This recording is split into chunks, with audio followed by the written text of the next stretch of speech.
صبر اور نماز سے مدد حاصل کرو، بے شک اللہ صبر کرنے والوں کے ساتھ ہے۔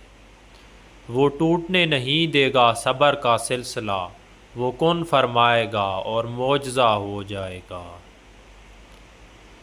انسان جب صبر کرنا سیکھ جاتا ہے تو دنیا کی کوئی چیز اسے توڑ نہیں سکتی۔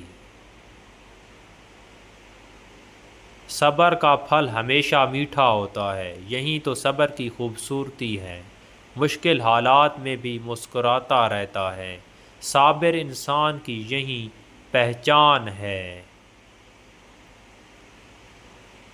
صبر ایک ایسی روشنی ہے جو تاریک راستوں کو روشن کرتی ہے۔ صبر کرنے والا کبھی اکیلا نہیں ہوتا، اللہ ہمیشہ اس کے ساتھ ہوتا ہے۔ صبر کرنے والوں کی مثال پہاڑ کی مانند ہوتی ہے، جو بھی طوفان آئے ان کا حوصلہ نہیں ٹوٹتا۔ صبر کا دامن تھامو، مشکلات کی رات کتنی بھی طویل کیوں نہ ہو، صبح ضرور ہوگی۔ ہر مسکراتے چہرے کے پیچھے صبر کی ایک لمبی داستان ہوتی ہے۔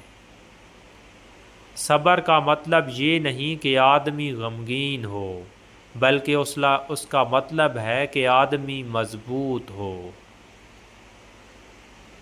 صبر کی سب سے بڑی مثال حضرت ایوب علیہ السلام کی ہے۔ صبر ایک ایسی صلاحیت ہے جو مشکلات میں بھی سکون عطا کرتی ہے۔